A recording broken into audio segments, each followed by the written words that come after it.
Welcome back ناظرین. اور زید صاحب آپ نے ہمیں واقعی بہت امیزنگ فیکٹس بتائے ہیں and I would like you to continue more and spread the knowledge. اور پلیز دیکھیے, جیسے ہم نے بات آپ سے کہی کہ جو فنڈامنٹل ایسپیکٹ یاد رکھنے کا ہے کہ پاکستان کے اندر جو خزانے ہیں وہ پاکستان کے شہداء کے, پاکستان کے عوام کے, پاکستان سے محبت کرنے والوں کے اور پاکستان کی ریاست کے ہیں.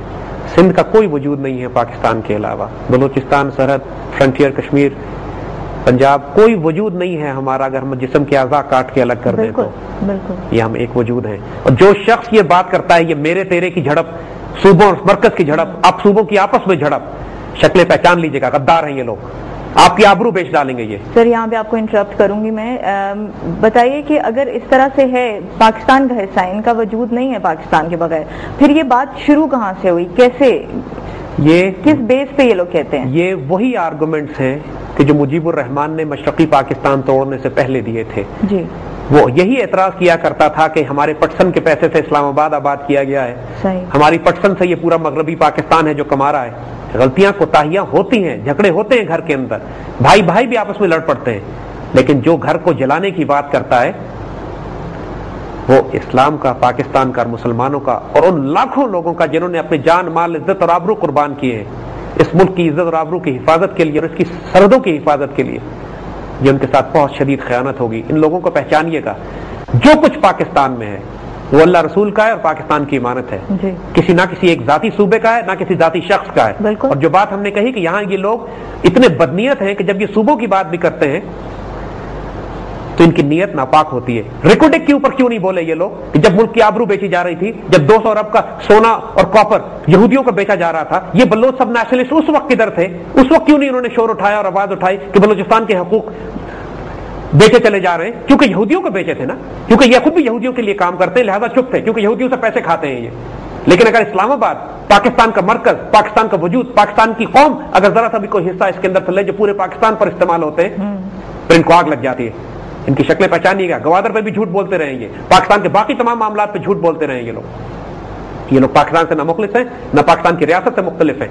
اور آج ہم یہ بات آپ کو بتا دیں. ایک بات اور ہم کہنا چاہیں گے یہاں پہ, ایک مایوسی پھیلا دی گئی ہے پوری قوم میں کہ پاکستان ٹوٹنے والا ہے, بلوچستان الگ ہو رہا ہے, سندھ الگ ہو رہا ہے, فرنٹیئر الگ ہو رہا ہے. اس ساری خرافات پہ کان مت دھریے گا. اللہ کے فضل سے کچھ بھی نہیں ہونے والا اس ریاست کو. اور ہم تو کہتے ہیں کہ جو شخص یہ کہے کہ پاکستان ٹوٹنے والا ہے اس کو شدید سزا دینی چاہیے, سولی چڑھا دینا چاہیے. کہنے کی اس کو جرت کیسی ہوئی یہ بات کہنے کی کہ اللہ کا دیا ہوا تحفہ ٹوٹنے والا ہے؟ کچھ بھی نہیں ہونے والا اس ملک کو. یہ صرف سائیکولوجیکل وارفیئر ہے, پروپیگنڈا وارفیئر ہے, ہمیں ڈی مورلائز کرنے کے لیے, تفرقوں میں بانٹ کے, فرقوں میں بانٹ کے, گروہوں میں بانٹ کے, صوبوں میں لڑائی کروا کے. یہ سارے ان کے سازشیں اور ہتھکنڈے دیکھیے گا اور سمجھیے گا. اللہ کے فضل سے اس مملکت خدا داد کو کچھ بھی نہیں ہونے والا. یہ اللہ رسول کی امانت ہے. پاکستان اور مسلمان ماشاءاللہ ابھی اللہ کے فضل سے ہیں یہاں پہ جو اس ملک کی خاطر اپنی جان مال قربان کرنے پہ تیار ہے. کچھ بھی نہیں ہوگا اس کو انشاءاللہ. تو ہم حکومت وقت لازم ذمہ داری ہے یہ بات کہ اس ملک کے فیول ریسورسز کو ری آرگنائز کرے. ہمیں ہر حال میں خود کفیل ہونا ہے. ہمارے پاس اتنے ذخائر موجود ہیں کہ ہماری 10 نسلیں خود کفیل ہو سکتی ہیں فیول میں, چاہے وہ کوئلہ ہو, چاہے آئل ہو, چاہے وہ گیس ہو. اور دوسری بات, جو نیچرل ریسورسز ہیں ہمارے, ہمیں اپنے ہمسایوں کے ساتھ تعاون کرنا ہے اس پر. IPI gas line, Iran, Pakistan, India, اس میں سے ہمیں انڈیا کو نکال دینا چاہیے اور IPC کر دینا چاہیے, India, Pakistan, China gas pipeline. اور ایران کے ساتھ ہم نے ابھی تک اپنے انرجی سیکٹر میں کوئی چیزیں ڈیولپ نہیں کی ہیں. ہماری سرحد اس سے لگتی ہے, ہماری ٹرانسپورٹیشن کاسٹ بہت کم ہے ایران سے معاملات, ایران سے گیس کو اور پیٹرول کو لانے میں. ایرانی پیٹرول پورے پاکستان میں فروخت ہوتا ہے اسمگل ہو کے. ہم اگر سینکڑوں ٹرک بھی روز ایران سے منگوا لیں تو ہماری تیل کی ضروریات اپنی سرحد کی پار سے پوری ہو سکتی ہیں.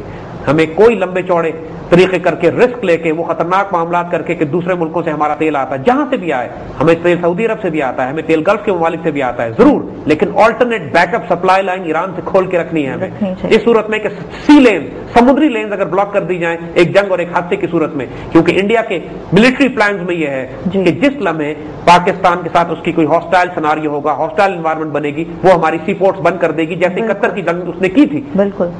ہمیں ہر حال میں اپنا تیل بھی پیدا کرنا ہے اور وہ آلٹرنیٹ راستے اپنے فیول سپلائی کے کھول کے رکھنے ہیں کہ جو کسی صورت میں بند نہ کیے جا سکے انڈیا کی طرف سے. انڈیا کی ریچ سے بہت دور ہے ایران, اور ایران سے اگر ٹرکوں کی سپلائی پاکستان میں آتی ہے تو ہم اس کو سیکیور سپلائی لائن کے طور پر استعمال کر سکتے ہیں. لیکن اگین پھر یہ بات آتی ہے یہاں پہ کہ لا اینڈ آرڈر کا ایشو کریٹ ہو جائے گا. بلوچستان لبریشن آرمی کے ٹیررسٹ جو پاکستان کی اپنی ایگزسٹنگ گیس لائنز پر اٹیک کر رہے ہیں, وہ آئی پی آئی یا آئی پی سی پہ بھی اس لیے اٹیک کریں گے کہ وہ سارے کے سارے امریکن ایسٹس ہیں. بی ایل اے کو تیار کیا گیا ہے امریکہ کی طرف سے اس لیے کہ امریکن سخت مخالف ہیں اس بات کے کہ پاکستان اور ایران کے درمیان کوئی تجارتی معاہدہ یا انرجی کے لیول پر کوئی معاہدہ کیا جا سکے. ہمیں ہر حال میں اس معاہدے کو فالو کرنا ہے. یہ ہمارے لیے ضروری ہے, ہماری نیشنل سیکورٹی کے لیے ضروری ہے. اور ویسٹرن زائنسٹ اکنامک ماڈل کو بائی پاس کر کے پاکستان ایک انڈیپینڈنٹ فیول سپلائی لائن کھول سکتا ہے اپنی, اگر ہم اپنے ذخیرے استعمال کریں اور ہم براہ راست ایران سے تجارت کریں. ایران, اب ہم آگے جا کے بتائیں گے, ایران اپنے آپ کو اس گلوبل اکنامک ماڈل سے نکال رہا ہے جہاں تک اس کی فیول سپلائیز کا تعلق ہے. ایران خود بھی پیدا کرتا ہے اور اس جو ڈالر بیسڈ اکنامک ماڈل ہے جس میں فیول کی یا تیل کی دنیا میں ڈالرز میں تجارت ہوتی ہے, ایران نے اپنے آپ کو اس سے باہر نکالنے کی کوشش کی اور نکال رہا ہے. اچھا, نتیجہ یہ ہے کہ ڈالر کی تباہی سے ایران کے اکنامک ماڈل پر, ایران کی فیول سپلائیز پر, ایران کی فیول سیلز پر فرق نہیں پڑے گا اور ہم انڈیپینڈنٹ ہو کے ایران کے ساتھ اپنا معاملہ طے کر سکتے ہیں. سو یہ ایک ہمارے لیے بہت امپورٹنٹ اپرچونٹی ہے کہ اپنی فیول سپلائیز کے بیک اپ روٹس تلاش کریں, لے سعودی عرب سے اور گلف سے, لیکن ایران کے ساتھ راستہ بھی کھولیں.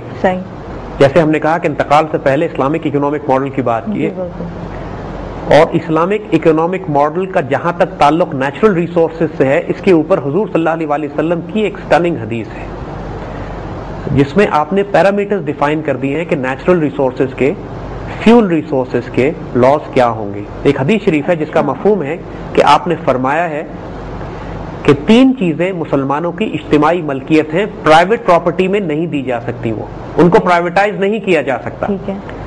فائر, فائر کا مطلب ہے فیول ریسورسز. واٹر, واٹر کا مطلب ہے نہریں, کنویں, پانی کے ریسورسز. اینڈ پاسچرز, جنگلات, کھلے علاقے, وہ علاقے جو کہ عام انسان کی فلاح کے لیے استعمال ہوتے ہیں.